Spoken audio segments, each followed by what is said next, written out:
Au terme du 5e épisode de Koh-Lanta, le feu sacré, Rudy a été éliminé par ses camarades de la tribu rouge. Le chauffeur de métro se confie à Télé Loisirs sur son départ de l'émission de TF1. Il a tenté un coup de bluff avec un faux collier d'immunité mais cela n'aura pas suffi. Ce mardi 21 mars, Rudy a été éliminé de Koh-Lanta, le feu sacré par ses coéquipiers de la tribu rouge. Le chauffeur de métro a senti le vent tourner quelques minutes avant de se rendre au conseil mais il n'est pas parvenu à détourner les votes qui le visaient. Pour Télé Loisirs, le candidat se confie sur son aventure, et exprime notamment sa rancœur envers Elena et Anne-Sophie qu'il espérait garder auprès de lui jusqu'à la réunification. Elena m'a déçu avec son retournement de situation. Télé Loisirs, que vous dites-vous au moment où vous voyez votre prénom apparaître sur les bulletins de vote? Rudy, très honnêtement, je m'y attendais. J'avais été mis au courant par mon allié Esteban. Quand CIST arrivait, je voulais savoir quelles étaient les raisons d'Elena et Anne-Sophie. Elles ne m'ont pas trop convaincu. Anne-Sophie veut éliminer les plus faibles alors qu'elle n'est pas au top de chez top, voire pas vraiment plus forte que moi. Mon problème, CIST, que j'étais une grande gueule. Forcément, la moindre petite erreur est multipliée par 10. CIST vrai qu'en natation, je ne suis pas très fort, on ne peut pas le nier. Elena m'a déçu avec son retournement de situation. Je l'avais protégée et mise en garde. Clairement, elle m'a trahi.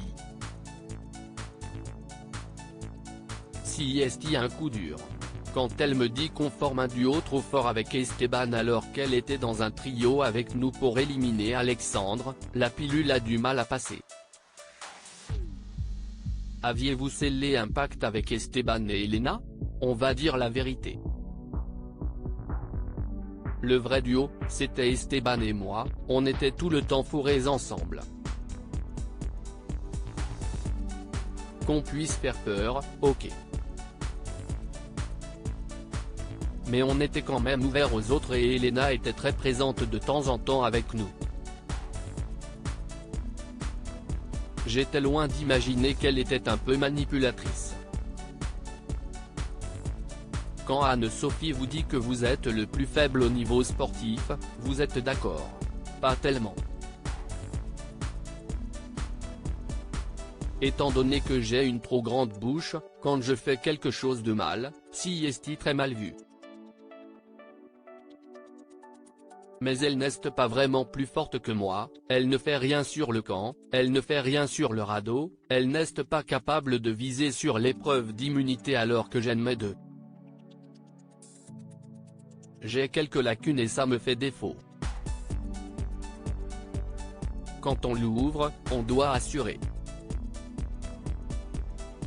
Avec Tania, il n'y avait pas de stratégie. Est-ce que vous vous êtes surestimé au niveau de la stratégie? Clairement. J'aurais dû être encore plus fort que ça. Je ne reprocherai jamais aux jaunes leur façon de jouer. Quentin, Frédéric et Clémence ont joué fair-play, je ne peux rien leur dire. Mais quand deux brebis galeuses viennent les voir dans le camp adverse, CIST du pain béni, ce sont deux votes supplémentaires servis sur un plateau. Si l'aventure était à refaire, diriez-vous moins que vous êtes un grand stratège? Je ne dirais rien du tout. Mes filles m'avaient prévenu de ne pas faire mon petit chef. En fait, CIST dure quand on est de nature à ouvrir sa bouche.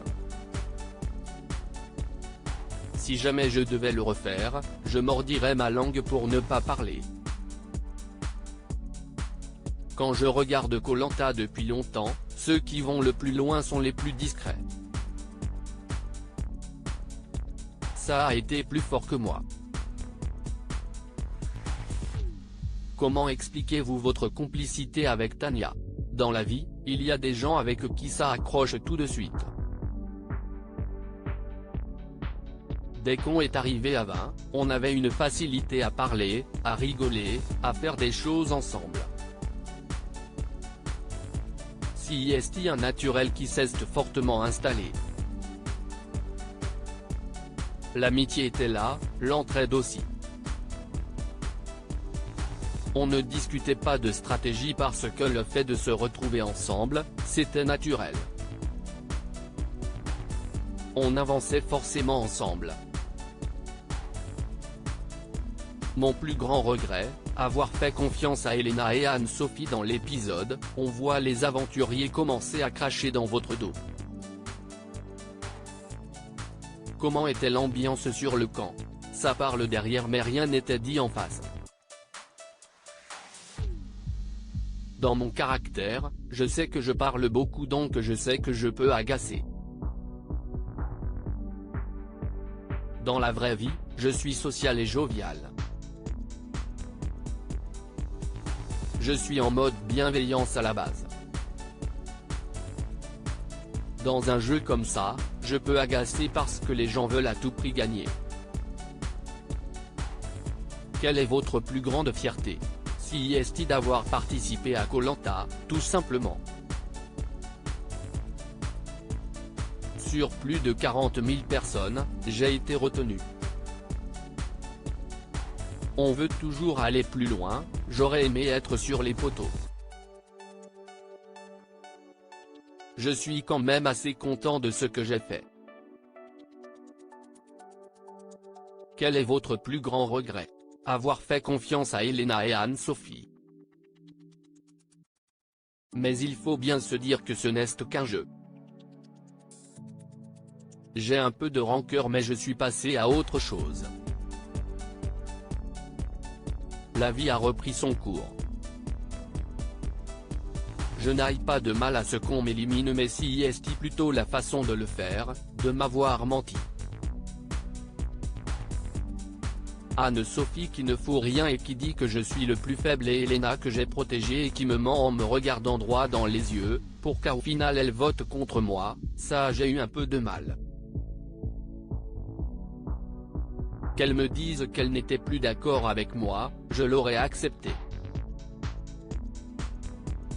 À lire aussi Elodie, Koh-Lanta 2023, évoque son combat contre un cancer du sein, le plus gros du traitement est derrière moi.